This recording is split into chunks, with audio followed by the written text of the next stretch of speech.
dahil po ang objective nito ay manloko ng ating mga OFWs, lalong-lalo na yung mga nagtatrabaho na sa abroad at mayroon ng kita. Pinupuntirya ngayon ng mga online scammer ang mga overseas Filipino worker upang nakawan ng pera.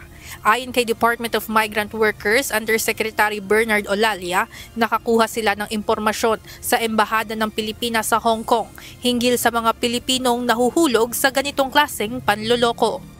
Kung saan ang binibiktima nito yung mga workers tulad ng mga domestic workers natin doon at ang sabi ay kapalit ng halaga ng pera ay pwede kayong ma-invite sa isang game na kung saan wala kayong gagawin.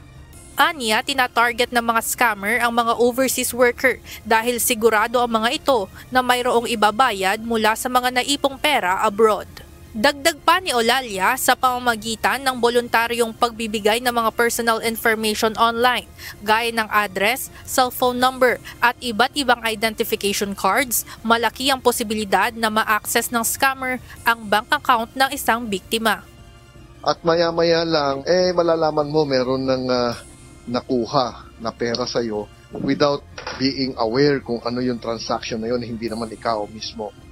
Ayon sa ahensya, bukod sa information drive ay inaaksyonan din nila ang mga ganitong klaseng insidente kahit mahirap i-trace dahil ginagamitan ng mga fake account. Kaya naman patuloy na nakikipagtulungan ang DMW sa iba pang ahensya ng gobyerno upang mapatawan ng kaukulang kaso ang mga scammer. Titingnan natin kung Pilipino ba ito or foreigners, no?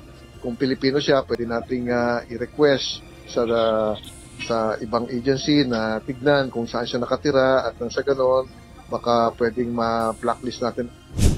Patuloy naman ang pagpapaalala ng Department of Migrant Workers o DMW sa mga kababayan nating nagtatrabaho abroad na huwag pumatol sa mga nakikitang lending offers online, lalo na kung hindi nagbibigay ang mga ito ng sapat na impormasyon. Ivan Alvarez, UNTV News and Rescue. Diyos ang aming sandigan, serbisyo publiko ang aming pinahahalagahan.